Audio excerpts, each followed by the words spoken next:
Hello students. पिछले video में मैंने आपसे ये कहा था कि यूनियन पब्लिक सर्विस कमीशन या स्टेट पब्लिक सर्विस कमीशन के पॉइंट ऑफ व्यू से मुगल जो एम्पायर था उसके डिक्लाइन के क्या क्या कॉजेज हैं, क्या क्या कॉजेज रहे हैं जो हिस्टोरियंस ने बताए हैं, उसको डील करेंगे। मुगल साम्राज्य के जो डिक्लाइन हुआ, पतन हुआ, इतना बड़ा साम्राज्य था, ये कैसे पतन हुआ, इसके कौन कौन से फैक्टर्स रेस्पॉन्सिबल थे, कारक, उनको हम डील करेंगे। इस क्वेश्चन को डील करने के हम दो तीन तरीके से डील करेंगे, जो मैं अपने अनुभव से ही कह सकता हूं कि किस तरह से क्वेश्चंस आए हैं, आ सकते हैं। पहला तो अनुभव है कि जनरल फैक्टर्स, हम जो है जनरल फैक्टर्स डिस्कस करेंगे। जैसा कि आप लोग देख रहे हैं, ये फैक्टर्स हैं, जनरल फैक्टर्स हैं। Vastness of the empire, Aurangzeb's religious policy, the Deccan policy of Aurangzeb, wars of succession, army, inefficient army, various factions in the Mughal court, defects of Mansabdari system, centralized despotism, agrarian crisis, and other causes. ये general factors, मतलब इसको overall सारे factors को हमने include कर लिया है। लेकिन अगर आप हिस्ट्री के ऑप्शनल्स के क्वेश्चन देखें, देखिए ये जो लेक्चर है ये हिस्ट्री के ऑप्शनल्स जिनका है या बहुत ही मतलब डीप में जाना चाहते हैं उनके लिए है। मतलब ये एक फैक्चुअल इंफॉर्मेशन नहीं आएगी, इसमें आप वो एनालिटिकल पाओ जो ओके कैसे एनालिटिकल जो एटीट्यूड से जो है क्वेश्चंस को डील किया जाएगा, एनालिसिस होगी इस पे। अच्छा, एक तो हम इनके फैक्टर्स को डिस्कस करेंगे, दूसरा स्पेसिफिक क्वेश्चंस को भी बनाएंगे जो किसी भी एंगल से क्वेश्चंस आ सकता है। जैसे औरंगजेब की रिलीजियस पॉलिसी, औरंगजेब की जो पॉलिसी रही है, रिलीजियस पॉलिसी और उसकी डेक्कन पॉलिसी, क्या मुगल साम्राज्य के पतन के लिए रेस्पॉन्सिबल थी?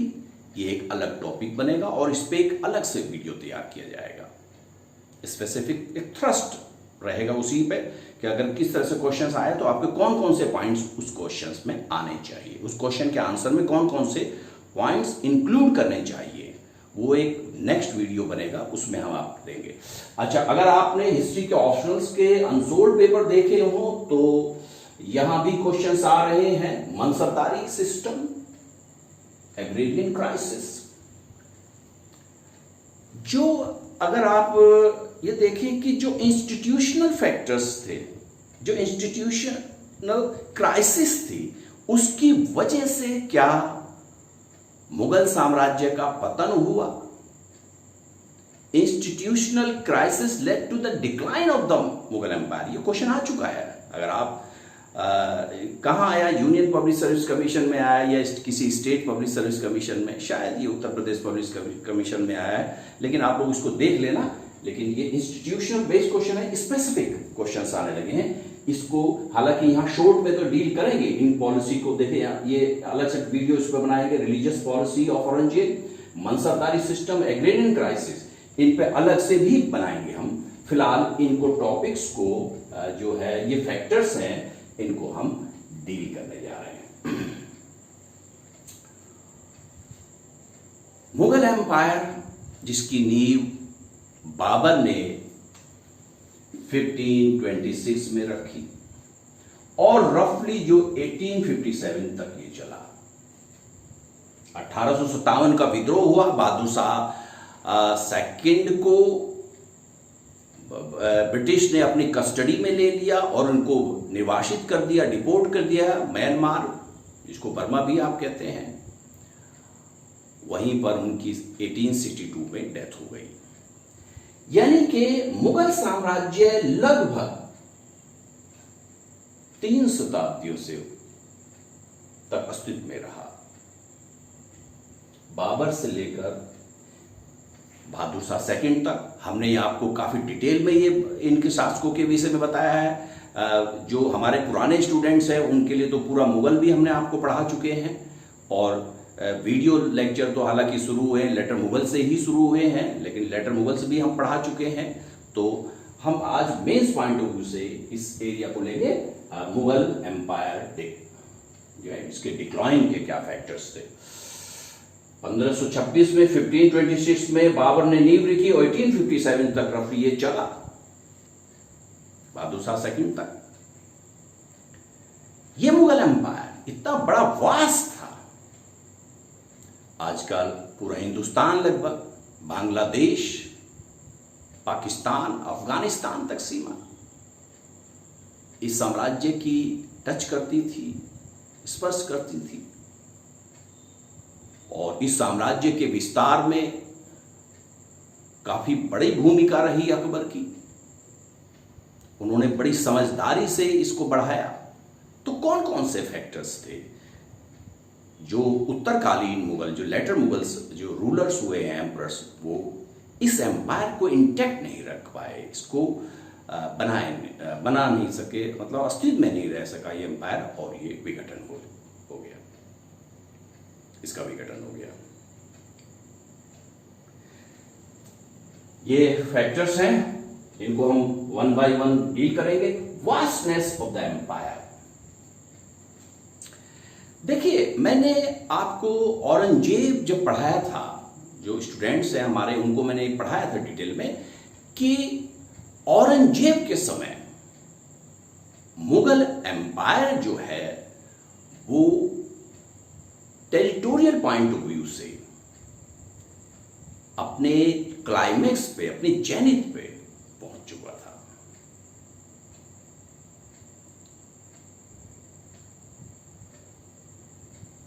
इतने बड़े एम्पायर को कंट्रोल करना किसी भी मामूली शासक के बस की तो बात नहीं थी। कॉम्पिटेंट रूलर भी होना चाहिए था। इससे पहले भी दक्कन या दक्षिण भारत को कंट्रोल करने की कोशिश की गई। अगर हम ये माने कि मोहम्मद बिन तुगलक, जो एक सल्तनत काल में हुए हैं शासक, जिनको सल्तनत की नॉलेज नहीं है, उनके लिए थोड़ा दिक्कत होगी इस वक्त, कि मोहम्मद बिन तुगलक ने भी देवगिरी में अपनी कैपिटल बनाई, अगर हम इसको माने, और कंट्रोल करने की कोशिश करी दक्कन और आपके दक्षिण भारत और उत्तर भारत को, तो वो भी बहुत सफल नहीं रहे। विद्रोह हुए, कंट्रोल नहीं कर पाए। इसी प्रकार से औरंगजेब की डेथ के पश्चात, हालांकि औरंगजेब के समय में ही मराठों ने पूरा एक प्रकार से एक दक्कन में पूरी अराजकता उत्पन्न हो गई थी।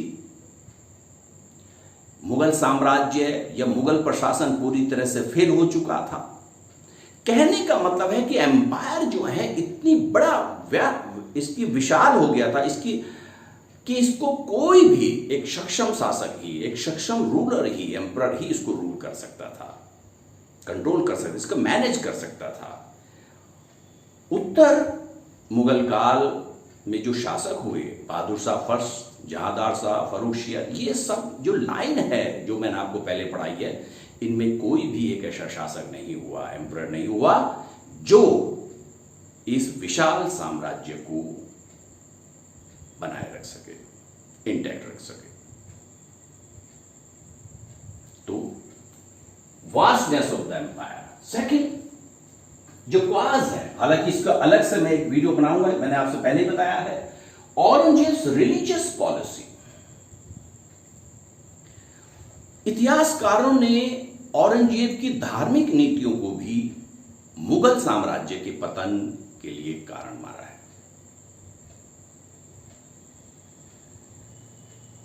जिजिया का इंपोजिशन, जिजिया कर लगाना, जिसको अकबर ने समाप्त कर दिया था, उसको पुनः लगाना औरंगजेब के द्वारा। अपने शासनकाल के दौरान मंदिरों को डिमोलिश करना, डिस्ट्रॉय करना, हिंदुओं के मंदिरों को डिस्ट्रॉय करना, और सिखों के गुरु तेग बहादुर जी का एग्जीक्यूशन, हत्या। बहुत सारी उनकी जो नीतियां ऐसी रही, धार्मिक जो स्टेप्स लिए उन्होंने, डिसीजंस लिए, कुछ इतिहासकारों के अनुसार इससे हिंदुओं की बहुत बड़ी जनसंख्या, जाट, राजपूत और सिखों के प्रति जो उनका दमन का जो नीति रही, उससे साम्राज्य के प्रति उन्होंने विद्रोह किया। इन लोगों ने पंजाब तो पूरी तरह से चला गया है, जाटों ने विद्रोह किया, उधर शिवाजी भी विद्रोह कर रहे हैं। मारवाड़ में तो आप लोग जानते ही हैं कि धार्मिक अजीत सिंह की मृत्यु के पश्चात किस प्रकार से औरंगजेब ने मारवाड़ यानी कि जोधपुर की जो आसपास का जो क्षेत्र उसको ऑक्यूपाई करने की कोशिश करी, और किस तरह से मारवाड़ क्षेत्र के मंदिरों को डिस्ट्रॉय किया गया। कहीं न कहीं इतिहासकारों के अनुसार कि औरंगजेब की रिलीजियस पॉलिसी भी इसके लिए जिम्मेदार रही है। अलग से इसके लिए वीडियो बनेगा। अच्छा, डेक्कन पॉलिसी ऑफ औरंगजेब। औरंगजेब ने लगभग 50 साल तक रूल किया और अपने शासनकाल का लगभग आधा समय उसने दक्कन में बिताया। दक्कन भारत में रहा हो। इतिहासकारों ने कहा कि बीजापुर का मतलब कर्नाटक उसके आसपास का क्षेत्र, गोलकुंडा आंध्रा उसके आसपास का क्षेत्र का एनेक्सेशन, साम्राज्य में मिलाना, उनको मिलाने के पीछे तर्क यह था कि इससे मराठों की शक्ति कमजोर की जा सकती है। ये एक गलत स्टेप, एक गलत कदम था। हालांकि उसके एक पुत्र ने उसको सलाह भी ये दी थी कि आप जो है बीजापुर और गोलकुंडा के जो क्षेत्र हैं इसको पूरी तरह से अपने साम्राज्य में ना मिलाएं। शिवाजी के प्रति, शिवाजी ने जब आगरा के विजिट की, वहां शिवाजी को प्रॉपर रेस्पेक्ट नहीं दिया गया।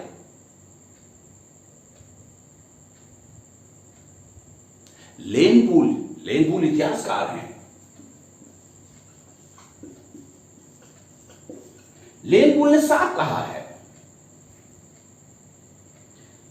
कि इनकी शिवाजी के प्रति जो एक गलत नीति थी, उससे एक ऐसे साम्राज्य का उदय हुआ जो मुगल साम्राज्य के विरोधी था।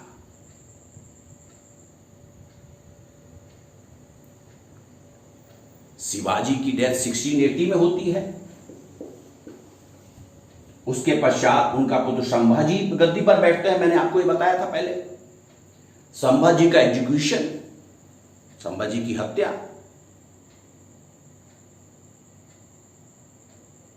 यानी कि मराठों, गोलकुंडा, बीजापुर के प्रति, यानी कि ये सब दक्कन के एरिया है के प्रति जो औरंगजेब की नीति हुई, इसकी वजह से अपने शासनकाल का आधा समय उसको दक्कन में बिताना पड़ा, और इससे नॉर्थ इंडिया का जो उत्तर भारत का जो एडमिनिस्ट्रेशन था, कहीं न कहीं उस पर भी असर पड़ा। एडमिनिस्ट्रेशन हो या रेवेन्यू हो, वो सब उस पे सब ये गलत असर पड़ा। एक जो इसका और कारण माना जाता है, लंबे समय तक दक्कन भारत में रहने के कारण उत्तर भारत की राजनीति, प्रशासन तंत्र कमजोर हुआ। लंबे समय तक दक्कन में रहने के कारण, लंबे समय तक दक्कन में रहने के कारण ट्रेजरी, मुगल ट्रेजरी पर भी, खजाने पर भी बुरा असर पड़ा। इसलिए कुछ इतिहासकारों ने यह कहा है कि डेक्कन पॉलिसी ऑफ औरंगजेब की दक्कन की नीति भी उसके साम्राज्य के पतन के लिए उत्तरदायी थी। औरंगजेब की मृत्यु के पश्चात, जैसे मैंने लेटर मुगल्स पर आपको पढ़ाए हैं, औरंगजेब की मृत्यु के पश्चात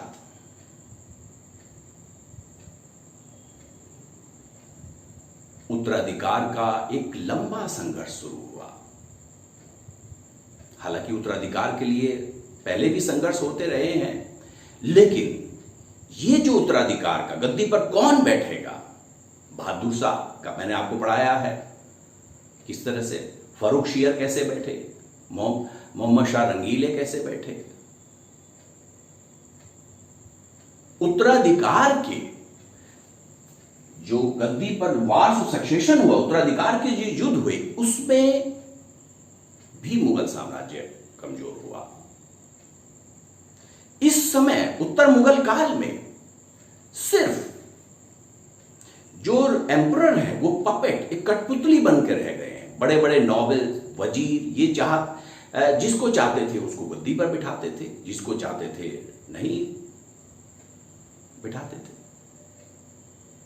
ये बाबर, हुमायूं, अकबर, जहांगीर, शाहजहां, औरंगजेब के समय नहीं हो सकता था। ये उत्तराधिकार के युद्धों ने भी मुगल साम्राज्य को कमजोर किया। आर्मी, सेना, कुछ इतिहासकारों ने सेना की जो क्षमता है उस पर भी क्वेश्चन मार्क किया है। अकबर के समय या बाद के शासकों के समय जो आर्मी इफिशिएंट थी, जो पूरा सिस्टम को कंट्रोल किए हुए थी, बाद में ऐसा नहीं देखा गया। उत्तर मुगल काल में जो मिलिट्री कमांडर्स थे वो अपने सैनिक कर्तव्यों की उपेक्षा कर ऐशो आराम की जिंदगी में ज्यादा रुचि लेने लगे।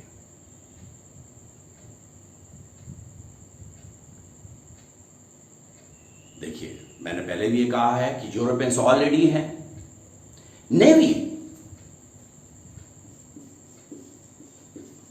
नौसेना, नेवल पावर की उपेक्षा करना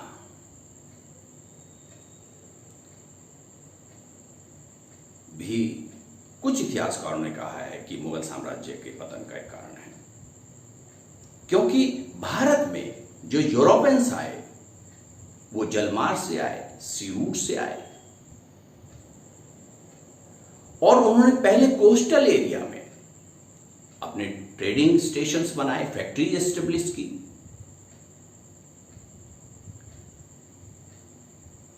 मुगल साम्राज्य लैंड पर, स्थल पर तो बहुत पावरफुल था,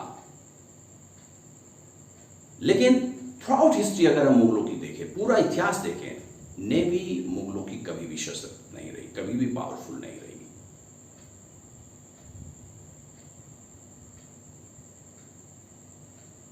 भारत में पोर्तुगीज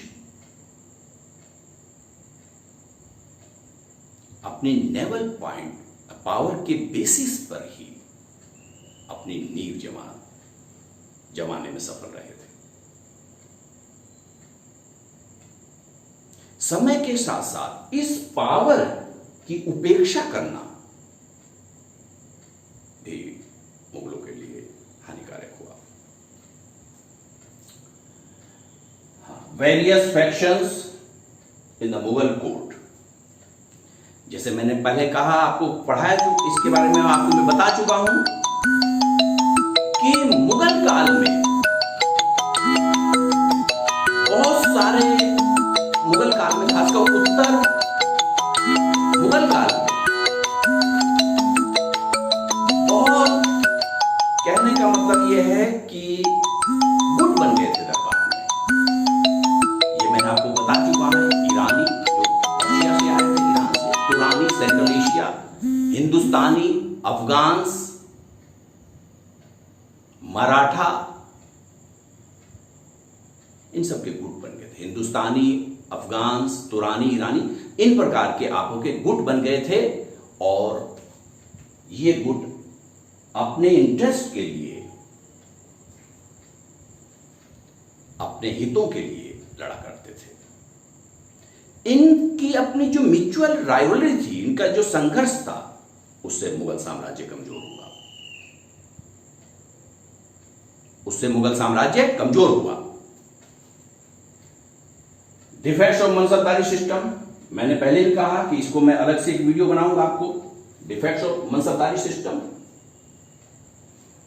जब क्वेश्चन मेंस में पूछे जा रहे हैं कि इंस्टीट्यूशनल क्राइसिस की वजह से क्या मुगल साम्राज्य का पतन हुआ, तो इसका आंसर यहीं से शुरू होगा। मनसबदारी सिस्टम संक्षेप में इसमें बताना चाहेंगे, इसका विकास और इसको परफेक्शन दिया आपने अकबर के समय, लेकिन औरंगजेब के समय, हालांकि ये क्राइसिस मनसब जागीरदारी क्राइसिस से रिलेटेड था, इसकी प्रॉब्लम तो और पहले से ही शुरू हो गई थी शाहजहां के समय ही, लेकिन औरंगजेब के समय जागीरदारी क्राइसिस काफी गंभीर हो गई थी, जागीरदारी संकट काफी गंभीर हो गया था। जागीर से होने वाली आय गिर गई थी। जमा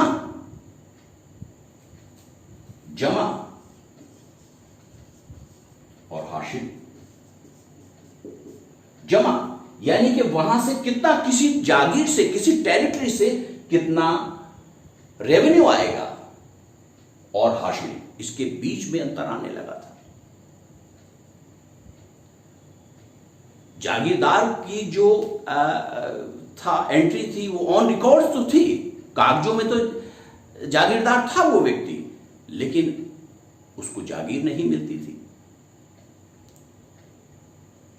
जागीरदारी संकट ये एक टॉपिक है, अपने आप में इंपॉर्टेंट टॉपिक है, इसको मैं काफी डिटेल में बताऊंगा, यहां तो मैं आपको संक्षेप में ही बता रहा हूं। जागीरदारी संकट के कारण रेवेन्यू के में कैसे गिरावट आई और पूरा स्ट्रक्चर एडमिनिस्ट्रेशन का पूरा एम्पायर कैसे इफेक्ट हुआ, इससे कैसे डिक्लाइन कर गया, एक बड़ा टॉपिक है, इसको हम डील करेंगे।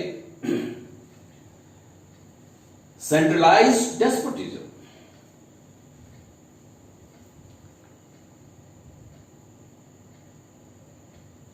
देखिए, अगर हम मध्यकालीन के शासकों को देखें तो सारी पावर एम्परर के पास रहती, यानी कि सम्राट ही सबसे ज्यादा पावरफुल था। अगर सम्राट एबल नहीं है, कॉम्पिटेंट नहीं है, तो यह सिस्टम, यानी कि साम्राज्य को संभालना बड़ा मुश्किल हो जाता है। इफिशिएंट एम्परर, इफिशिएंट रूलर का होना बहुत जरूरी था।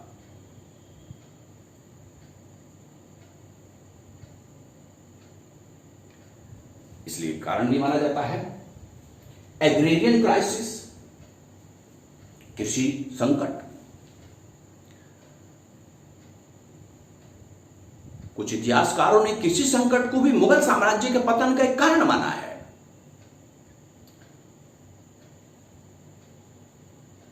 किसानों से अत्यधिक लगान लेना, रेवेन्यू राजस्व वसूल करना, कृषि की उपेक्षा करना, किसानों का करों के अत्यधिक दबाव के कारण पलायन करना, इत्यादि कारणों के कारण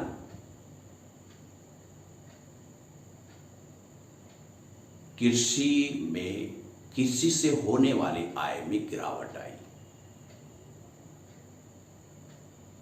इसको भी अलग से टॉपिक दिया जाएगा जब आपको ये क्या कहते हैं मनसबदारी सिस्टम और एग्रेरियन क्राइसिस एक ही वीडियो में आएंगे आगे। कहने का मतलब है कृषि क्षेत्र से होने वाली आय प्राचीन काल हो या मध्यकाल हो, जो सम्राट की आय होती थी वो मुख्य रूप से एग्रीकल्चर फील्ड से, एग्रीकल्चर एरिया से ही होती थी। कृषि से होने वाली आय में गिरावट के कारण मुगल साम्राज्य का पतन हुआ। किसानों ने विद्रोह किया, पलायन करके गांव के गांव खाली कर दिए एक्सप्लोटेशन से बचने के लिए।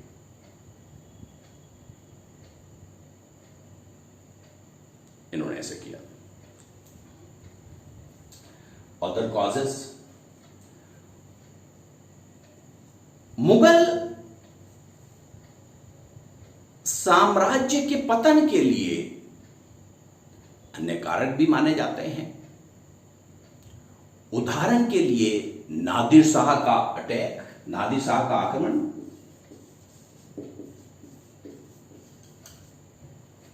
नादिर शाह का आक्रमण, जैसे मैंने आपको पहले ही बताया है, नादिर शाह का आक्रमण 1739 में बैटल ऑफ करनाल, अहमद शाह अब्दाली का के लगातार होने वाले आक्रमण,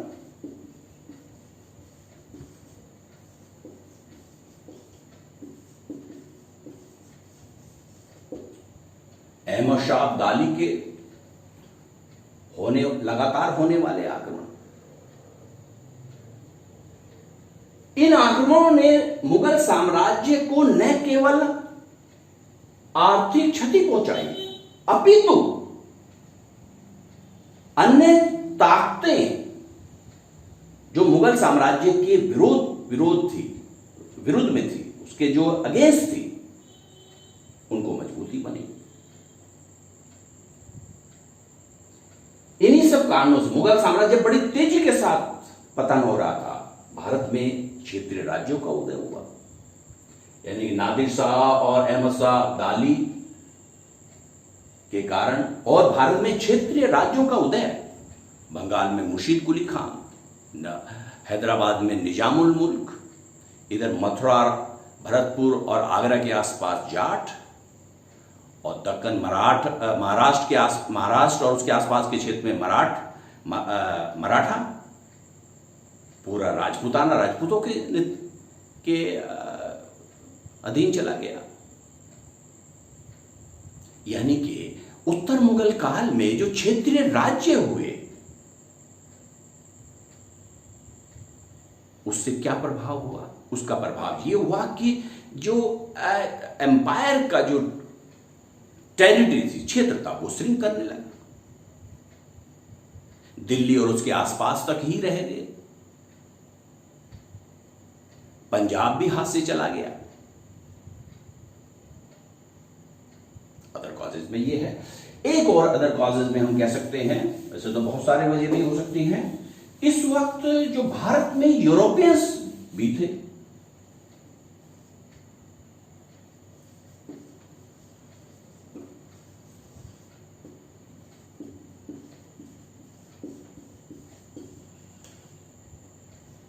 यूरोपियों का आगमन। हालांकि यूरोपियंस आपस में भी लड़े, पोर्तुगीज, डच, ब्रिटिश, फ्रेंच, ये सब यूरोपियंस हैं जो भारत में आए। एक चीज मैं स्पष्ट रूप से आपको कहना चाहूंगा, मुगल साम्राज्य के पतन के पश्चात भारत में क्षेत्रीय राज्य उदय तो हो गए, यानी कि जो पॉलिटिकल वैक्यूम था उसको भरने की तो कोशिश की, लेकिन सफल नहीं रहे बहुत लंबे समय तक। इन सब क्षेत्रीय राज्यों को धीरे धीरे ब्रिटिश हराएंगे। हालांकि यूरोपियंस की आपस में भी म्यूचुअल वॉर्स हैं, कॉन्फ्लिक्ट्स हैं, लेकिन अल्टीमेटली मुगल साम्राज्य के पतन के पश्चात जो एक पॉलिटिकल वैक्यूम क्रिएट हुआ, राजनीतिक निर्वात पैदा हुआ, उसको क्षेत्रीय राज्यों ने भरने की कोशिश तो की, लेकिन सफल नहीं हुए। अंततः ब्रिटिश ही, अंग्रेज लोग ही इसमें सफल हुए और भारत में लंबे समय तक शासन किया। पहले बंगाल लिया, बंगाल फिर साउथ दक्कन में चले गए, दक्कन में लिया टीपू सुल्तान, हैदर अली और टीपू सुल्तान, फिर मराठों को पराजित किया, उसके बाद इधर आपके सिंध और को ले लिया, पंजाब को ले लिया। तो कहने का मतलब यह है कि उत्तर मुगल काल के पतन के पश्चात भारत में क्षेत्रीय राज्यों का शासन भी बहुत लंबे समय तक नहीं चल पाया और सत्ता यूरोपियंस के हाथ में चली गई, ब्रिटिश के हाथ में चली गई।